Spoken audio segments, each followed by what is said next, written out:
Pembela tanah air atau PETA. Tentara Sukarela Pembela Tanah Air atau PETA adalah kesatuan militer yang dibentuk Jepang di Indonesia dalam masa pendudukan Jepang.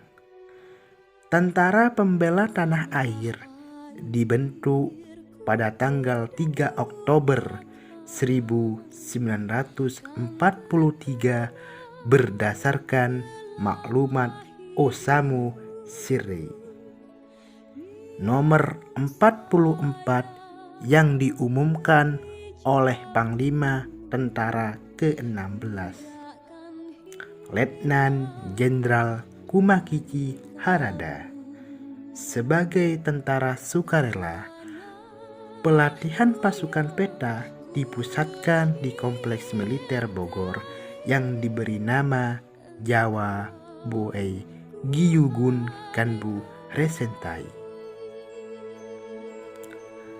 Tentara PETA telah berperan besar dalam Perang Kemerdekaan Indonesia. Beberapa tokoh nasional yang dulunya tergabung dalam PETA antara lain mantan Presiden Soeharto dan Jenderal Besar Sudirman. Veteran-veteran tentara PETA telah menentukan perkembangan dan evolusi militer Indonesia.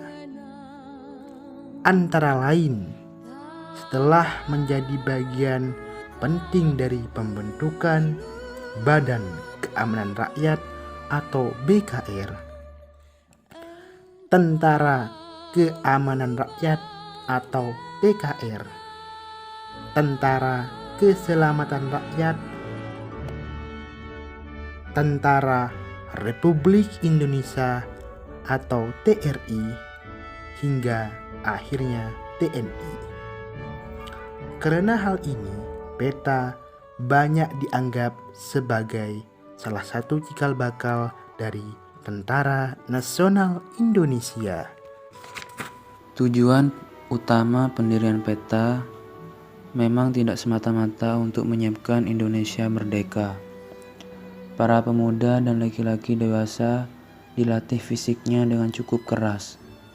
Mereka dipersiapkan sebagai prajurit perang yang akan melengkapi kekurangan armada perang Jepang menghadapi sebuah perang besar. Dikhawatirkan oleh Jepang, Amerika Serikat mencari sekutu baru hingga kekuatannya berkali lipat lebih besar.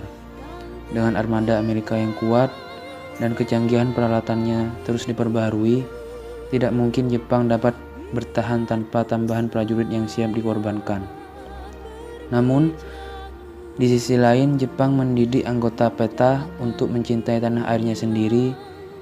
Dikatakannya bahwa latihan yang dilakukan tersebut akan bermanfaat untuk melindungi tanah air Indonesia pada suatu hari nanti ketika Indonesia terancam diserang negara lain. Masih banyak negara yang menginginkan Indonesia menjadi negara koloninya lagi. Tanah yang subur, masyarakat ramah, dan masih bodoh menjadikan Indonesia sebagai lahan investasi yang amat menjanjikan. Keanggotaan PETA. Keanggotaan PETA terdiri dari para pemuda berbagai tingkatan. Rata-rata anggotanya merupakan seorang pelajar yang telah menyadari arti pentingnya kemerdekaan. Oleh karenanya, mereka tetap rajin berlatih militer meskipun sudah merencanakan pembalikan gerakan organisasi. Mereka yang berjiwa muda ini sudah mengatur strategi untuk meraih kemerdekaan Indonesia sendiri melalui organisasi PETA. Para anggota PETA memang disiapkan untuk menjadi tentara Jepang. Sayangnya, pihak Jepang tidak memberikan ketegasan akan status prajuritnya. Saat PETA masih aktif beroperasi, nama-nama seperti Jenderal Besar Sudirman dan Letnan Jenderal Soeharto menjadi nama kenangan yang pernah ikut mewarnai PETA. Mereka tahu posisi mereka hanya ditempatkan sebagai cadangan prajurit saja. Jadi, mereka bukan pasukan resmi Jepang yang mendapat juga tunjangan keprajuritan. Sama halnya dengan organisasi militer lainnya. Untuk mencapai suatu tujuan besar, Tahap yang dilaksanakan harus sudah tersusun rapi dengan rencana yang matang, termasuk pula struktur organisasi dan keanggotaannya. Tujuan kejelasan ini adalah memudahkan pendistribusian tugas bagi para anggota dan petinggi organisasi, sehingga organisasi dapat berjalan dengan seimbang. Hierarkis jabatan peta. Berikut urutan hierarkis jabatan dalam peta. Yang pertama adalah Daidanchu.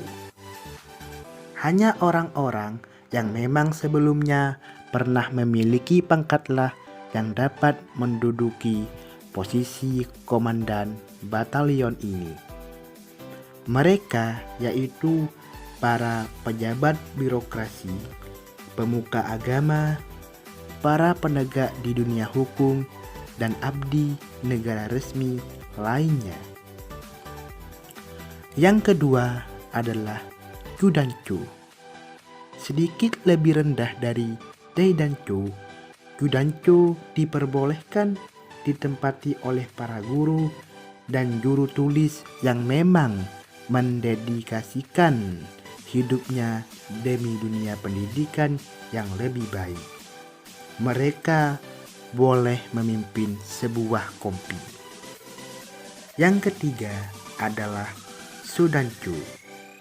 Hanyalah pelajar yang pernah merasakan bangku sekolah menengah tingkat pertama atas saja yang berhak memimpin suatu peleton.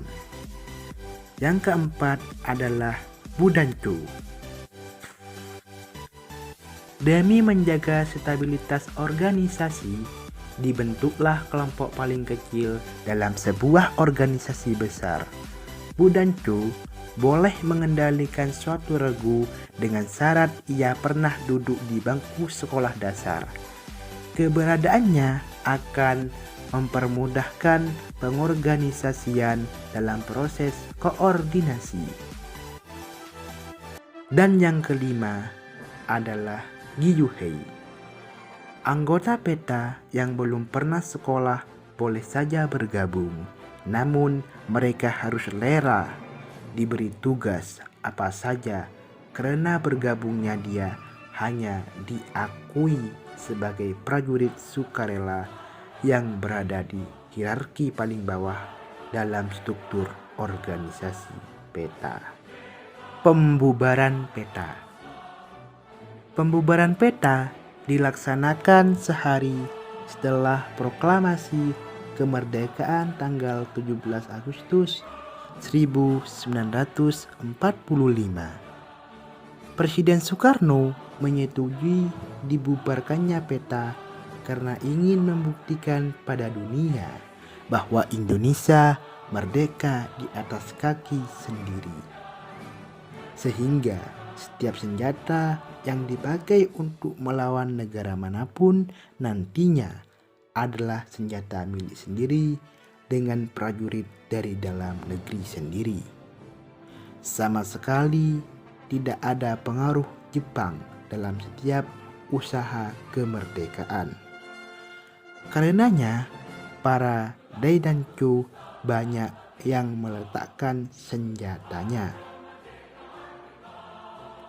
Pada tanggal 18 Agustus 1945, sehari setelah proklamasi kemerdekaan Indonesia, berdasarkan perjanjian kapitulasi Jepang dengan blok sekutu, tentara kekaisaran Jepang memerintahkan para Daidan batalion peta untuk menyerah dan menyerahkan senjata mereka, di mana sebagian besar dari mereka mematuhinya.